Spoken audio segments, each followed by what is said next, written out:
नमस्कार, मैं GRS news के लिए गिरीश सिकरवार। क्या बदलापुर से महाराष्ट्र की सत्ता बदल जाएगी? हालांकि अभी महाराष्ट्र में चुनावी तिथियों का ऐलान नहीं हुआ है, लेकिन जिस तरह से वहाँ राजनीति निर्णायक मोड़ की ओर बढ़ती जा रही है, उससे ऐसा महसूस हो रहा है कि महाराष्ट्र में भी अब चुनावी माहौल शुरू हो गया। इंडिया गठबंधन या यूं कहिए महाविकास अघाड़ी 24 अगस्त को महाराष्ट्र बंद का आयोजन कर रही है। महाराष्ट्र बंद का आयोजन इसलिए करने की आवश्यकता पड़ी क्योंकि बदलापुर, जो कि ठाणे के समीप ही स्थित है, वहाँ 2 अबोध बालिकाओं के साथ स्कूल के वॉशरूम में यौन शोषण हुआ। और पहले तो पुलिस ने मामले को दबाने की कोशिश की, यहाँ तक कि पीड़ित बालिका की माँ को, जो कि गर्भवती भी है, उसे 12 घंटे तक थाने परिसर में ही अपनी रिपोर्ट दर्ज करने के लिए रोका गया। बाद में जब स्थानीय लोग सड़क पर आए, उन्होंने पुलिस पर पथराव किया, यहाँ तक कि रेलवे ट्रैक को भी जाम किया, जिससे कि करीब 12 घंटे लोकल सेवाएं अस्त व्यस्त रहीं। तब मजबूरन रिपोर्ट लिखी गई और अब महाविकास अघाड़ी ने महाराष्ट्र बंद का आयोजन किया है। निश्चित तौर पर उससे सत्ताधारी दल एनडीए गठबंधन की सांसें फूली हुई, क्योंकि लोकसभा चुनाव में भी अब की बार एनडीए गठबंधन को करारी शिकस्त मिली। खासकर भारतीय जनता पार्टी, जो पिछले चुनाव में 23 सीटें जीती थी खुद, अब की बार उसकी सीटों की संख्या घटकर 9 हो गई।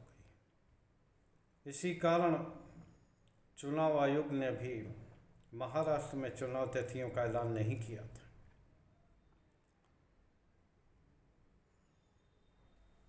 खैर,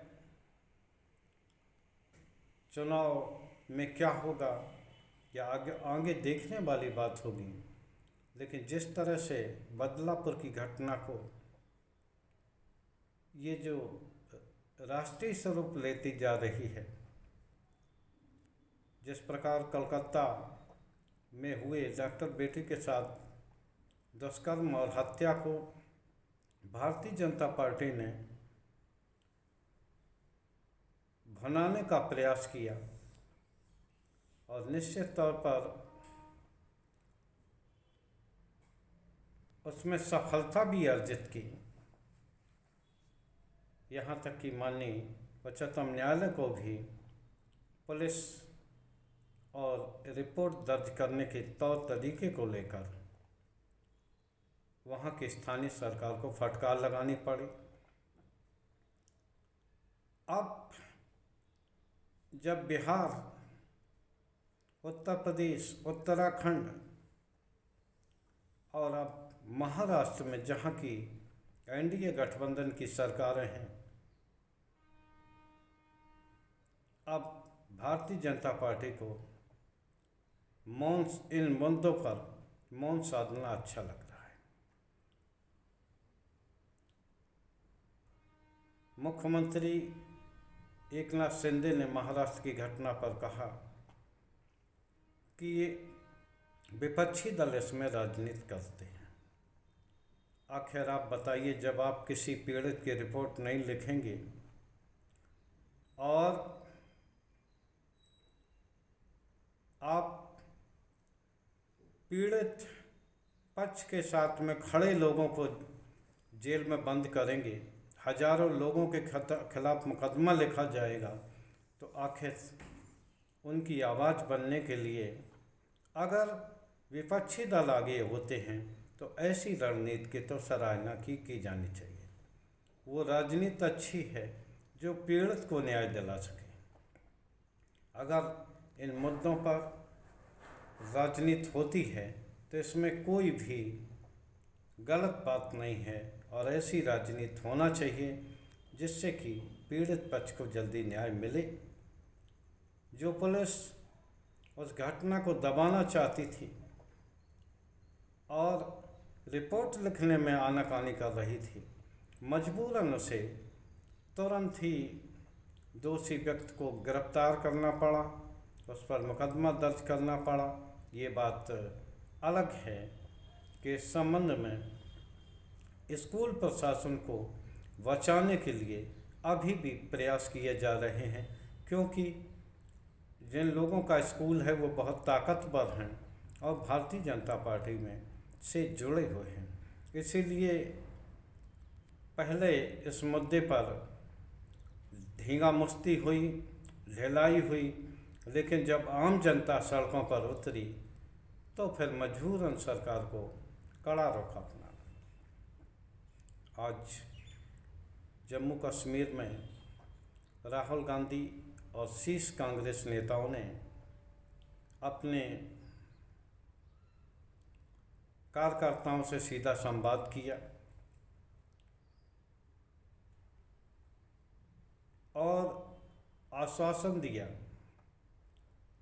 कि निश्चित तौर पर जम्मू कश्मीर में गठबंधन के तहत कांग्रेस चुनाव में जाएगी, लेकिन कोई भी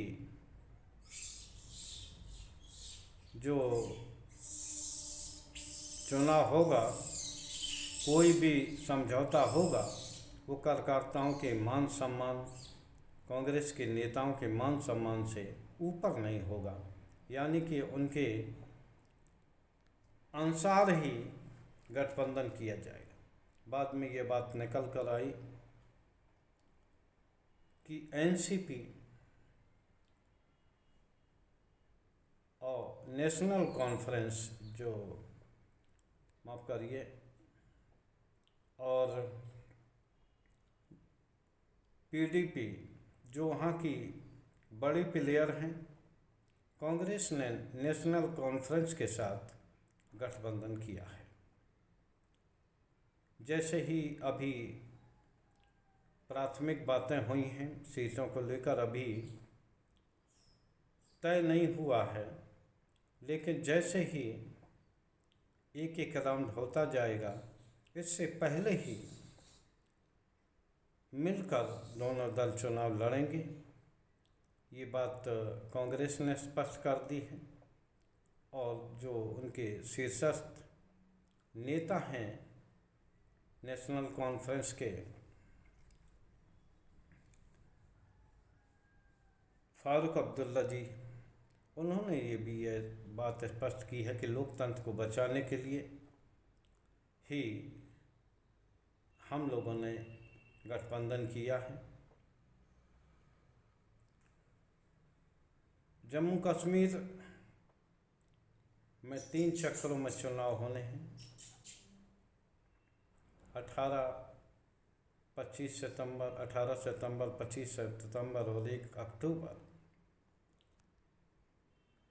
लिहाजा जम्मू कश्मीर में भी चुनावी माहौल सिरे परवान चढ़ रहा है।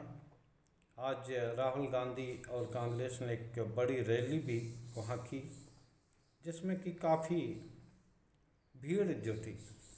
निश्चित तौर पर भीड़ की दृष्टि से अगर देखें, वैसे कोई भीड़ और ख़ासकर रैलियों में भीड़ कोई बड़ा पैमाना नहीं होता, लेकिन जिस तरह से लोग बिना बुलाए राहुल को सुनने के लिए आ रहे हैं, वो ये संकेत देने के लिए काफ़ी है कि निश्चित तौर पर जम्मू कश्मीर में वहाँ के जो लोग हैं वो लोकतंत्र की बहाली चाहते हैं और वो लोकतंत्र की बहाली के लिए कहीं न कहीं राहुल गांधी के साथ या उनकी भूमिका को स्वीकार करते हैं। इधर झारखंड से भी एक महत्वपूर्ण खबर आई, जो पूर्व मुख्यमंत्री चंपई सोरेन भारतीय जनता पार्टी के में शामिल होने वाले थे, अब वो बैक हो गए हैं, क्योंकि उनके साथ जो ये सूचना आ रही थी कि विधायक हैं, वो एक भी विधायक उनके साथ नहीं है। अब उन्होंने चूँकि इतनी बुराई दिल्ली में रह के कर दी है हेमंत सोरेन की कि अब उनका झारखंड मुक्त मोर्चा में निभा नहीं होगा, तो निश्चित तौर पर उनके जो चंपई सोरेन अपने गांव गए थे, वहां भी उनके कार्यकर्ताओं ने साफ कर दिया है कि अगर वो भाजपा में जाएंगे तो उनके साथ कोई भी सहयोग नहीं किया जाएगा। तो मजबूरन चंपई सोरेन को